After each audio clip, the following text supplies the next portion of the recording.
Hello, ladies and gentlemen, and my little goblins. We are here with a free-to-play special. We are calling it the Dragon Harem, where we are using Dragon Maid as the archetype, primarily just the Dragon Maid structure deck, but the way to make it like relatively competitive is we add in Hand Trap. Pretty much the only cards in this deck that are not from the structure deck is the Lightning Storms, so pretty much all staples. So you might be saying, hey Fatzoid, this isn't a budget deck, this is expensive as hell. If you take out all the ultra rares that you don't get from the structure deck and you don't get from it being a staple, there's 0 ultras. You should have, these are all ultra rares you should have on your account.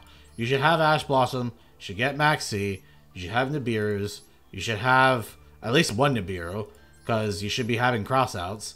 Should have Called, should have Harpies, Infinite Imperm, Droplet, Lightning Storms. There's no reason why not to have this. Especially the one droplets. The new package they released, the new bundle is a droplet. Heretical Seal comes from the structure deck.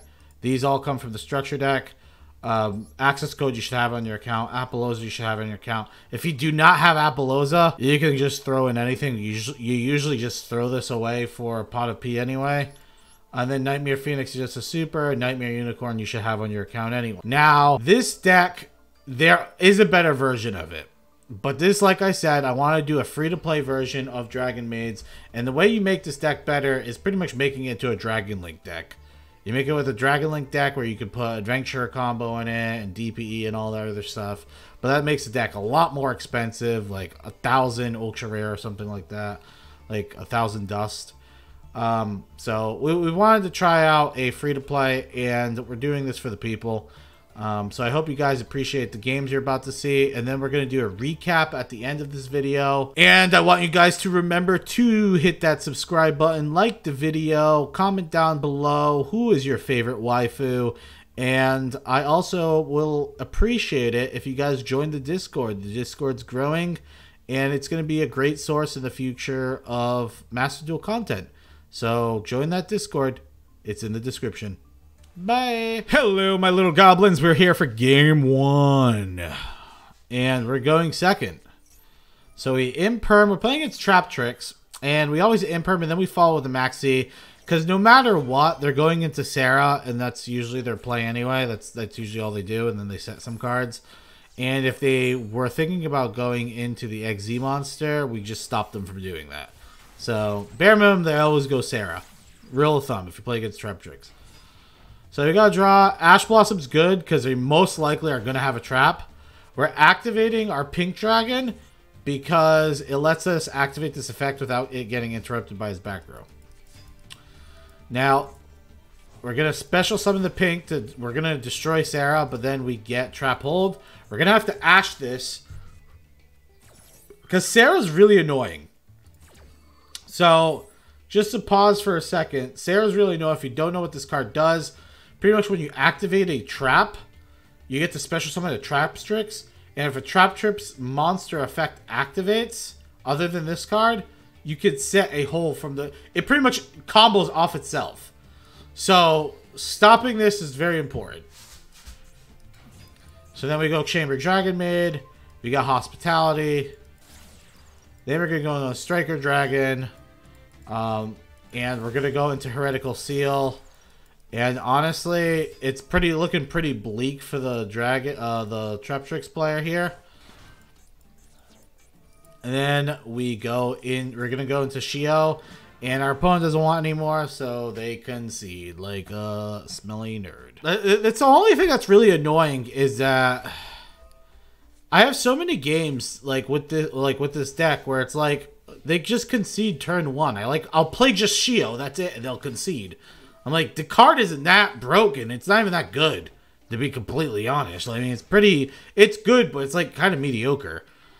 If you actually look at it objectively. But we destroy his back row with that Lightning Storm. Got at least one good one out of it. Then we special summon the chamber. Pretty much setting up for a changeover. And bada bing, bada boom, we hit him for a good chunk of damage. Every point of damage matters, remember that. Shio comes out, and we set that imperm. We're going to bring back that Parlor, because Parlor is going to let us set up for the pink. And you could have argued I could have put Tiding in the graveyard. Tiding would have been probably better. But I have Maid in hand, so it isn't really... I didn't really feel that needed to do that. We stopped the Stella, because unless they had Elias, Stella's the way they could combo off. But... And it's kind of unfortunate how they sent Shio to the graveyard. But we're going to be able to get Shio back anyway. I mean, we pretty much have it all. We bring back Lorpaire. And then we just bring out the Dragon Maid again. We summon Chamber. We're going to bounce Parlor back to hand. We want Chamber on the field because Chamber we're going to special summon. We're actually going to end up special summoning the yellow, but we could have special summoned Shio again, too. We could have had 2 Shios on the field. We just didn't. I don't know. It wasn't necessary, in my opinion. We had lethal, so I just grabbed whatever dragon. GG, little smellies. Hello, my friends. We are going first, and our hand is, what you would say, kind of poopy. We're going to have to cross out that Ash. And this guy's named Numeron number 1, which is making me a little nervous. Not going to lie. I'm instantly thinking, okay, well, I'm going to get OTKO'd. That's not fun. That's honestly the reason why I grab Dragon Maid Tidying is because if he's playing Numeron, I'd be able to counter the Numeron with the Tidying. But he has the Harpies. I have the cross out again. Second cross out to protect myself. Because our opponent smells. And we smell good. Right? They're going to Foolish Burial. We're going to Ash. I always Ash the Foolish Burials now because it lets them do full adventure combo. Which is really annoying to deal with. The Terraforming is going to come. And this, it reveals that they're playing Giant Ballpark. Which is a pretty hilarious stack. But we're going to bounce that Ballpark back to hand. Because that card lets them set up their insects and stuff. So when we're doing damage to them, I don't want them to get free cards. Also, we might look at trying to counter it. But I don't even think we will. So this is why we're set up to pretty much do what we want to do here. We go into Dragon Maid, and then we can bounce that, and we can use this to go into Xion. Because remember, Xion needs a level 5 dragon. And the beautiful thing about this is Xion's a resurrection effect. Our House Dragon Maid's a level 9, so fits right in the parameters of being able to be summoned back to the field. So now we got 2 big dick monsters out. And my opponent scoops because I didn't counter the Ballpark. I assume he had follow-up. And when I didn't go for the bait, he just conceded. But, man, a lot of these games, I'm telling you right now, like, a lot of the games I've played, like, they would concede turn 1. Or they would just concede once I played, like, Lightning Storm or something. It was kind of frustrating trying to get any good footage out of it. Alrighty, so it is our opponent's turn. We're going second. They Fusion Destiny. This is kind of what I want to explain. Like this video will this little match will show what I'm talking about. We have the perfect answer for his board, right?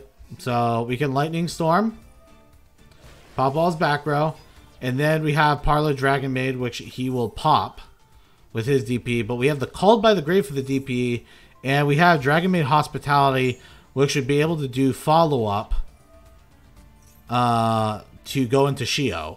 And our opponent's most likely going to lose, but they concede before anything even happens.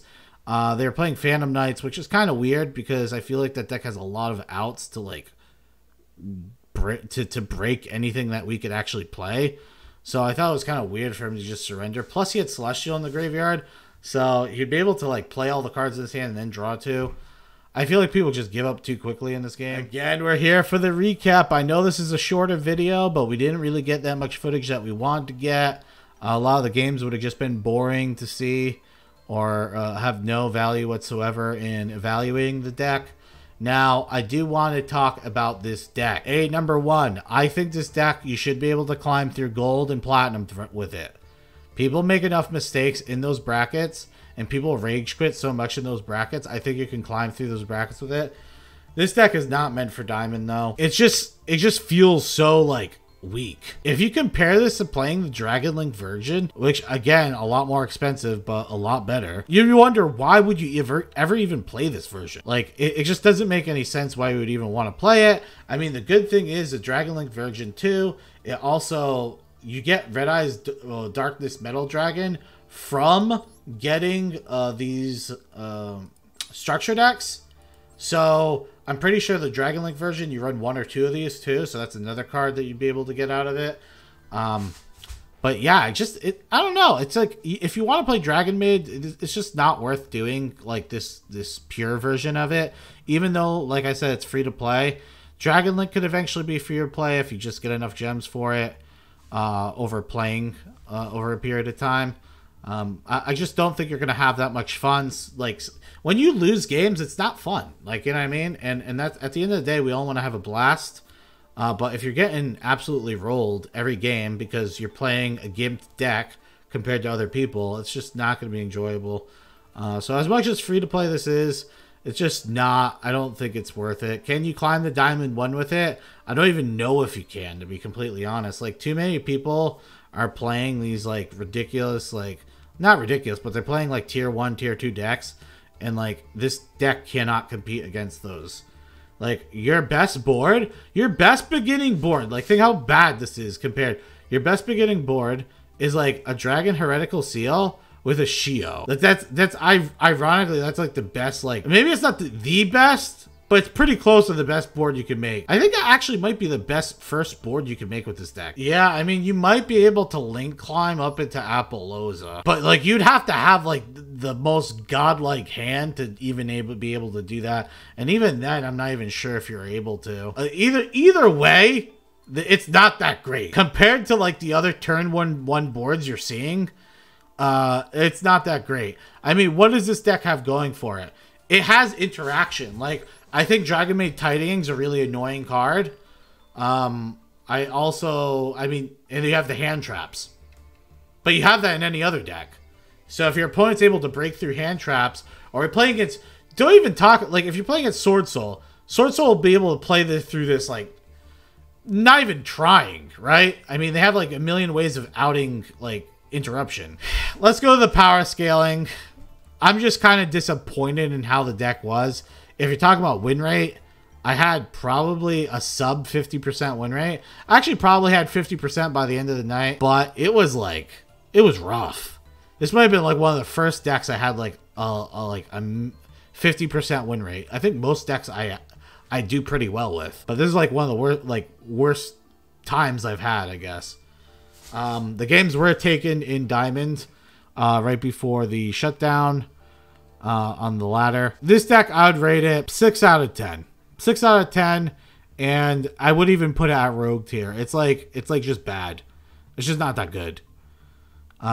Just goes to show you that even though hand traps are really good and they make decks a lot better and more competitive, it won't save every deck. It's just not good. I know there's gonna be a lot of people saying, "Oh, my waifu. Why did you have to make fun of my waifu?" Well, guess what? Your waifu sucks ass. And not your ass. But remember, you can't play Dragon Maid. You can't play Dragon Maid in Dragon Link. And that deck would probably be a lot better. And we might do that in the future to try and redeem this. But I wanted to try a free-to-play version. Just didn't work. Bye!